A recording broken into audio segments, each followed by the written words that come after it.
নমস্কার বন্ধুরা, welcome to my channel the creative Sumita. আজকে আমি দেখাবো গাঁদাল পাতার বড়া, যেটি খুবই উপকারী।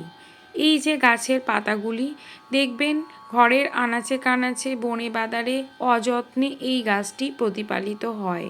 একে কেউ লাগায় না, কিন্তু এর গুণাগুণ অপরিসীম।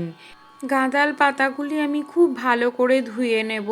পরিষ্কার করে ধুয়ে নেওয়ার পর এটি তুলে রাখবো। তার সঙ্গে আমাদের উপকরণে কি কি লাগছে আপনারা দেখে নিন। 100 গ্রাম মতো মুসুর ডাল, কিছুটা গাঁদাল পাতা, নুন, হলুদ, লঙ্কা, চিনি আর তেল। মুসুর ডালটা আমি 1 ঘন্টা আগে ভিজিয়ে রেখেছিলাম। দেখুন নরম হয়ে গেছে। এই পাতার সাথেই মুসুর ডালটাও আমি দিয়ে দেব মিক্সিং গ্রাইন্ডারে, যেটা সুন্দর একটা পেস্ট তৈরি হয়ে যাবে। সঙ্গে একটু লঙ্কা দেব, মুচমুচে একটু ঝাল ঝাল বড়া খেতে খুব ভালো লাগবে। পরিমাণ মতো হলুদ, নুন, অল্প একটু চিনি দিয়ে দেবেন। ব্যাস, ভালো করে পেস্ট তৈরি হয়ে গেল। এবার আমরা গরম তেলে এটি ভেজে নেব। এই পাতায় গন্ধ থাকে ঠিকই, কিন্তু খেতে অসাধারণ।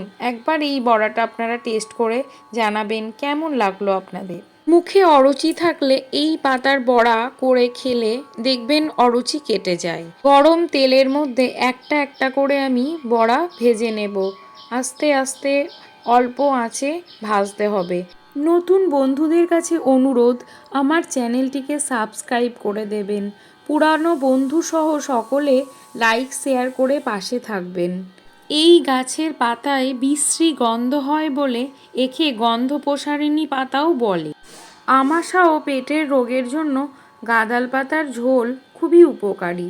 এই ঝোল রেসিপিটিও আমি আমার আগের ভিডিওতে দেখিয়েছি, আপনারা অবশ্যই দেখে নেবেন যদি মনে করেন প্লেন এই ঝোল খেয়ে পেট ভালো রাখবেন।